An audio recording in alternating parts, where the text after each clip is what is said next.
Ludwig Feuerbach no solo fue un filósofo, fue un iconoclasta que se atrevió a girar el prisma de la fe. En lugar de ver a Dios como el creador del hombre, proclamó una verdad impactante que resonó en los pasillos de la historia y la teología. Dios no creó al hombre a su imagen, sino que el hombre creó a Dios a su propia imagen. Descubre cómo este pensador radical desmanteló la religión, según su filosofía, convirtiendo la teología en antropología y sentando las bases para el pensamiento de Marx, Nietzsche y la modernidad secular. Su vida es la historia de una demolición intelectual que cambió para siempre la forma en que la humanidad se ve a sí misma y a sus dioses. Feuerbach tuvo un destacado papel en la filosofía alemana y fue parte y responsable del giro materialista a partir del idealismo de Kant y Hegel de los filósofos de finales del siglo XIX. Ludwig Feuerbach nació en Landshut, Baviera, y fue el tercero de 8 hermanos. Su padre era un respetado jurista y quiso que Ludwig y sus 4 hermanos varones recibieran una buena educación. Todos tuvieron prestigiosas carreras académicas. La familia era protestante y Ludwig, en su juventud, fue un devoto creyente que sopesó entrar en la iglesia. En 1823 comenzó a estudiar teología en la Universidad de Heidelberg, donde le influyó el profesor Karl Dau, ardiente seguidor de George Hegel. Al año siguiente, Ludwig pidió permiso de su padre para pasar a la Universidad de Berlín, donde enseñaba Hegel. La sospecha de que pertenecía a una polémica organización nacionalista, Burschenschaft, retrasó su ingreso, pero finalmente entró en la Facultad de Filosofía de Berlín en 1825. Y durante los 2 años siguientes asistió a todas las clases de Hegel. Pero Feuerbach no estaba del todo satisfecho con las ideas de este.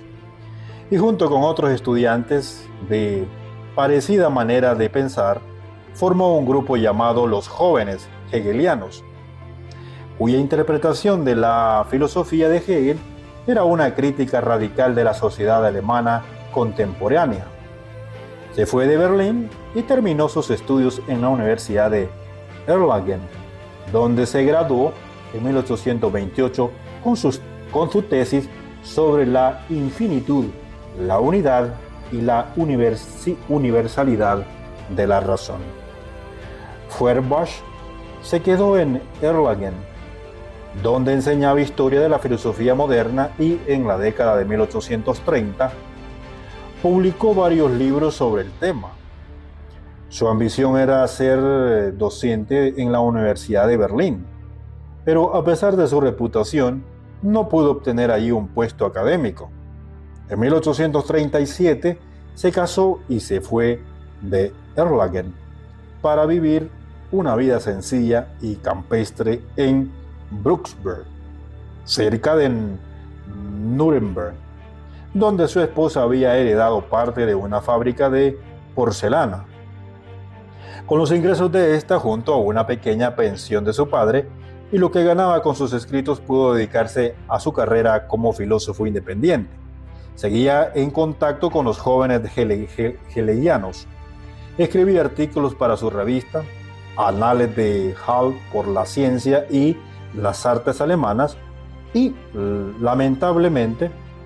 lentamente fue forjando su característica filosofía propia, que incluía la teoría expuesta a la esencia del cristianismo.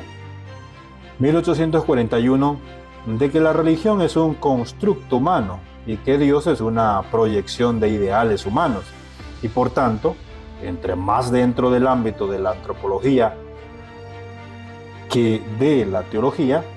A pesar de estas ideas iconoclastas, Feuerbach no quería involucrarse en política. Ni siquiera en la turbulenta década de 1840 sino centrarse en la filosofía de la religión.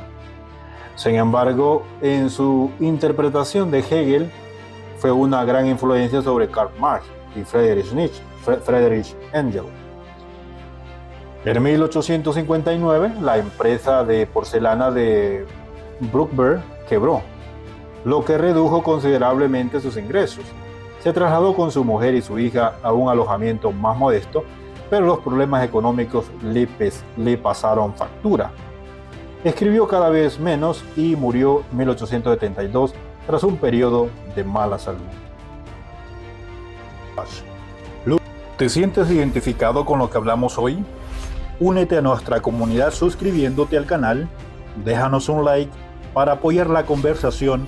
Me encantaría leer tu opinión, así que comenta tu experiencia aquí abajo y si crees que este mensaje debe llegar a más personas, compártelo.